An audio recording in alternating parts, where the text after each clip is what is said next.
Assalamualaikum warahmatullahi wabarakatuh. Waalaikumsalam. Kita berada di sini Bapak Ibu untuk melaksanakan ibadah haji dan rangkaian-rangkaian ibadah yang ada di dalamnya. Betul, dan menyambung apa yang tadi disampaikan oleh Bapak Dr. Haji Aris dari promosi kesehatan, petugas PPIH kita. Ya, untuk senantiasa mengupayakan, menjaga dan meminimalkan dari hal-hal yang bisa ya, berhubungan dengan tubuh dan badan kita.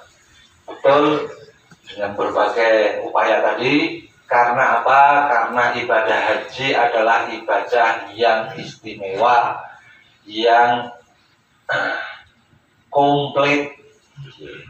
Kalau syahadatain, sholat, ya itu adalah rukun yang semua orang bisa. Karena itu adalah ibadah berupa pelafalan dengan keyakinan. Sholat yaitu ibadah dengan pelafalan dan juga gerakan tubuh. Puasa ibadah diem tidak ngapa-ngapain, namanya menghindari makan minum. Nah, sedangkan haji adalah ibadah qalbiyah, ya, ibadah berupa hati, kemudian ibadah amal badan, yang karena itu memerlukan yang namanya tenaga fisik, gerakan fisik. Demikian pula bukan hanya itu, juga adalah ibadah yang berupa ibadah maliyah.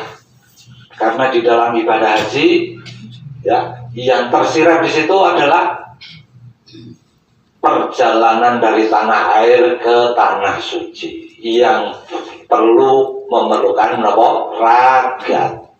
Demikian pula kalau sebagian besar jamaah haji kita di Indonesia itu melaksanakan haji dengan tamattu, berarti apa?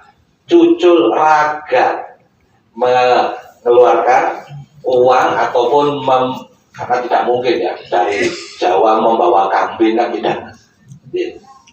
Jadi membayar dam kalau hajinya adalah haji tamattu, haji yang dilakukan dengan cara berumroh atau ya umroh terlebih dulu, kemudian tahallul, baru menunggu puncak haji seperti sekarang ini panjenengan semua rata-rata.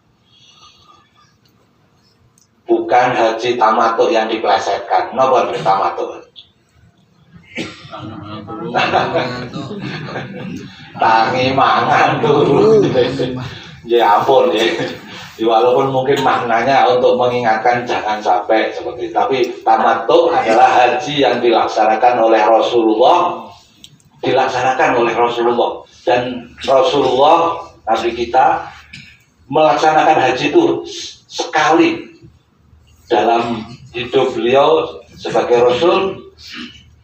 Nabi kita melaksanakan haji itu sekali dan dilakukan dengan cara tamattu. Berarti panjenengan ketika melaksanakan haji dengan tamattu seperti ini juga ada plusnya, yaitu mengikuti seperti yang dilakukan Rasulullah. Jadi kembali ke tadi, yang namanya haji itu adalah ibadah yang berupa amal-amal badan. Itu artinya juga bahwa yang namanya ibadah haji itu adalah hal yang juga senada selaras dengan yang namanya maqasidus syariah, tujuan semua ajaran-ajaran yang ada di dalam agami kita Islam ini, tujuannya diantaranya untuk kebaikan yang kembali kepada manusia hamba itu sendiri, di mana tujuan kemaslahatan itu kembalinya kepada bisa menjaga jiwa, menjaga agama, menjaga akal pikiran, menjaga keturunan, kehormatan diri dan keturunan. Kemudian yang kelima, menjaga harta benda. Semua ajaran-ajaran agama kembalinya di kisaran hal-hal yang mesti sae dalam kaitanipun dengan menjaga hal-hal yang tersebut di atas. Jadi ketika Bapak Ibu dianjur-anjurkan, diatur-atur kalau pemerintah petugas haji ya, untuk ini menjaga ini ya, sering muncul toyo. Nah itu semua memang terkait bahwa ibadah haji adalah ibadah yang dilakukan dengan diantaranya amal badan. Lah amal badan juga terkait dengan yang namanya menjaga jiwa, menjaga tubuh. Bapak Ibu, ya kula namung ngemotaken bahwa haji yang dari Indonesia dan mungkin juga negeri yang lain itu ada 3 cara dalam berhaji dalam prakteknya nanti ini dalam beberapa hari ini. Yang saya maksud bukan tamatuk, qiron, ifrad bukan, tapi yang pertama cara berhaji, cara ikut rombongan kloter. Berhaji dengan ikut rombongan kloter. Nah, yaitu apa? Ya haji yang seperti panjenengan sehari-hari ini ada kegiatan, ada ya dari KPIH itu, kemudian nanti tanggal 8, 9, kemudian ke Arafah bersama bis-bis yang ada di kloter. Artinya ini haji pada umumnya yang seidealnya, yaitu kalau jamaah hajinya sehat-sehat. Amin. Yang kedua, hajinya dengan safari wukuf. Hajinya naik kendaraan, kendaraannya bukan bis kadang, tapi lebih yaitu ambulan. Kemudian di Arafah mungkin tidak turun, ya, tidak turun. Ya, hanya sebentar kemudian kembali kemana? Ke rumah sakit. Berarti apa? Syaratnya tidak usah panas-panas, antri sekolah di Arafah, Mina. Syaratnya gerah sakit. Ampun nggih. Terus tidak perlu dan tidak usah ini. Wonten saudara kita yang seperti itu istilahnya memang halangan yang juga semestinya tetap diterima namanya nampi kanugrahan gerah. Yang ketiga haji badal, yaitu apa? Pun boten usah nopo-nopo, pun sing berhaji tiang sanes. Nek perlu tiang sanes itu dibayar. Namanya haji badal. Syaratnya apa? Tiangnya saderenge hari wukuf sampun pecah. Jamaah haji dinten-dinten iki napa bantu wonten embarkasi sampun pecah, mangke istilahipun oleh pemerintah Indonesia dijamin nanti akan hajinya dibatalkan. Artinya apa? Sudah ditanggung biayanya oleh pemerintah.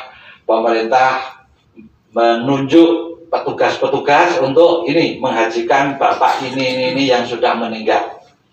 Nah ini pun haji badal. Yang nomor 3 ini juga kita semua mengharap tidak perlu, tidak usah. Sebab itu namanya ya haji badal. Bapak Ibu,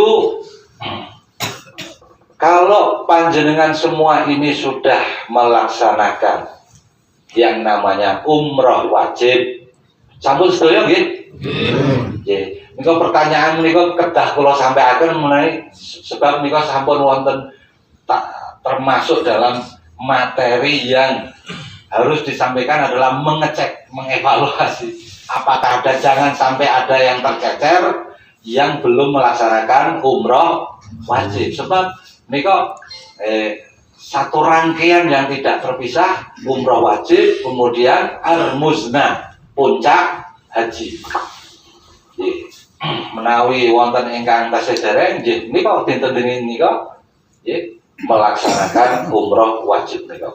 Nah, mangke setelah itu tanggal 8, tanggal 9, tanggal 10, 11, 12 inilah yang disebut puncak haji wonten Arafah, kawasan Arafah, Musdalifah, Mina. Bapak Ibu mbok menawi sampun wonten ser-seran, wonten saking Pak Kiai, wonten KPU, wonten informasi-informasi bilih wontenipun napa proses naminipun Musdalifah. Di Musdalifah itu ada sebagian dari rombongan dalam kloter ini akan melakukan mabit di Musdalifah secara murur. Sampun mireng nggih? Murur menika tegesipun nggih istilahipun mawon menika rumin-rumin sampun dipun laksanakaken secara alamiah. Namun karena ini semakin perlu untuk disosialisasikan, dipahamkan jamaah haji, jangan sampai ada pengertosan utawi kesan bahwa tidak mabit di Musdalifah, boten. Tetap yang namanya mabit itu adalah menginap berada di entah itu Musdalifah atau Mina, walaupun hanya sebentar. Lah, mengapa kok sebentar? Karena kalau semuanya kumpul di Musdalifah, panggenanipun boten cekap Bapak Ibu. Lah, Musdalifah menika benten kalih saderenge naminipun Arafah ingkang wiyar. Nah, Musdalifah menika dadosipun nggih boten saged dipun lebar-lebaraken boten. Wong niku sampun pantun sampun naminipun kawasan nggih niku boten saged kok. Termasuk ingkang Mina.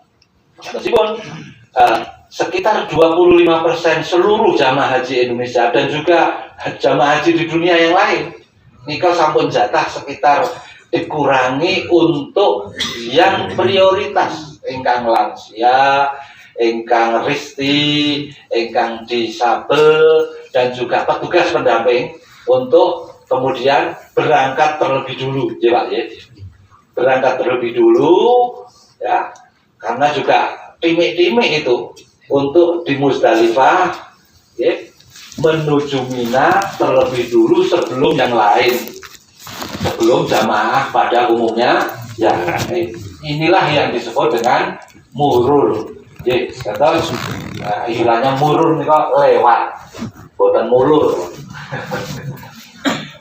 Terus lewat tapi dia lewat timik-timik, bukan mandap saking bis, kerikil sampun dipun sediakan saking maktab. Nah, menaik perlu sampun hari-hari ini pun cek betul ndak, jelas ya sudah diterima jumlahnya kalau perlu ngaten ya. Nah, kok. Terus wonten malih ingkang istilah yang perlu kita semua juga mengenali, walaupun itu juga sebenarnya sampun kaleksanan sebelum-sebelumnya. Naminipun napa? Tanazul Hotel. Tanazul nika pengertosanipun kagem tiyang Indonesia biasanipun wonten kalih. Tanazul Kloter. Tanazul Kloter nika menawi karena keadaan tertentu jamaah haji yang umpamanya pulang tanggal 30 tapi mengajukan tanggal 25. Berarti pindah kloter. Nah, ini namanya Tanazul Kloter. Terutama waktu pulang. Nah, yang dimaksud Tanazul Hotel itu adalah jamaah haji kita terutama yang paling dekat dengan tempat melempar jumroh namanya pun Jamarot. Yang ada sekarang ini namanya kawasan kita ini Raudhah dan namanya kawasan sebelahnya namanya Sisa.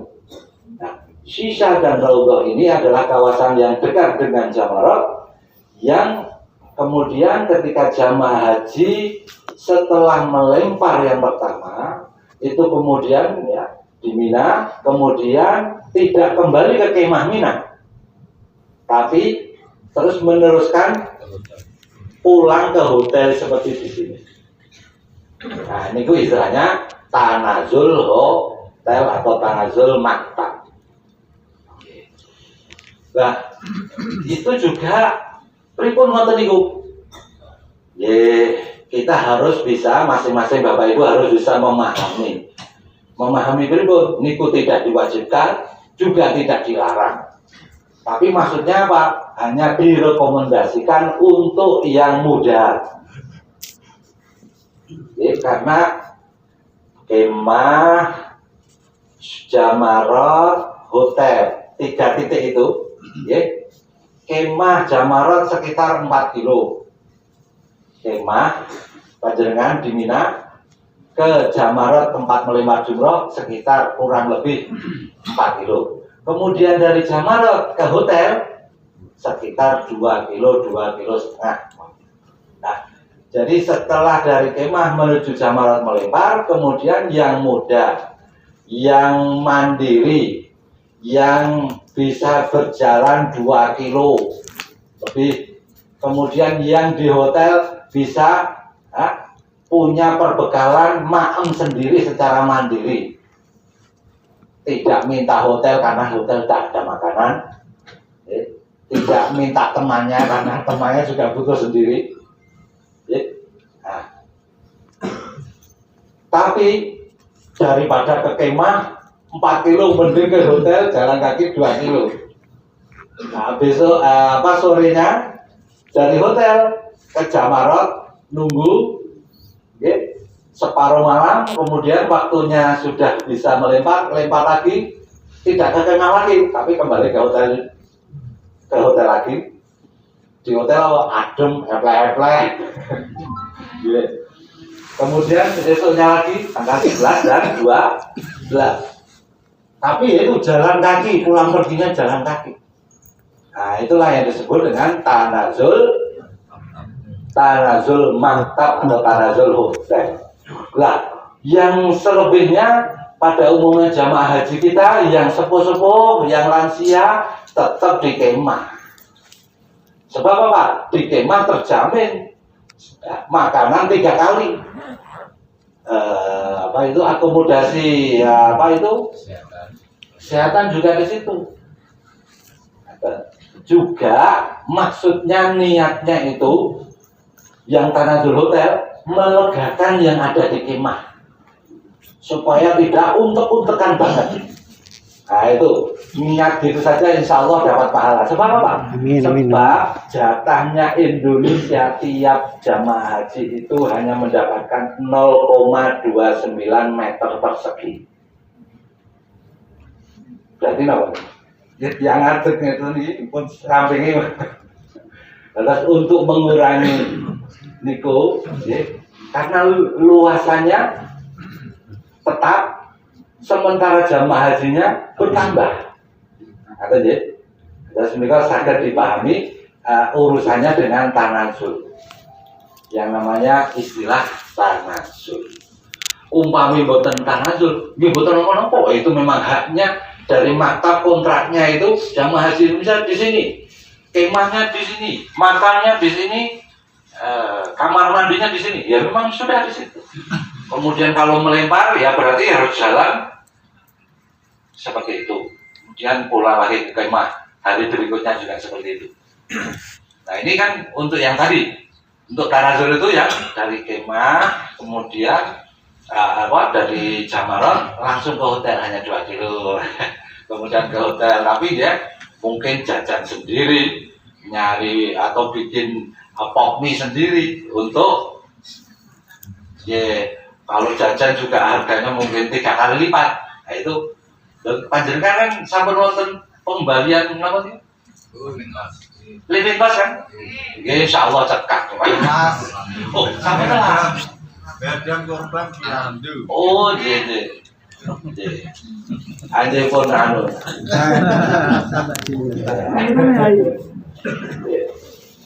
Jadi Bapak Ibu, itulah beberapa hal untuk bisa kami sampaikan terkait hal-hal yang sifatnya mungkin update informasi ataupun hal-hal yang lain, monggo untuk bisa ditanyakan, disampaikan kepada pembimbing ibadah di kloter atau juga kepada kami Al-Fakir ya.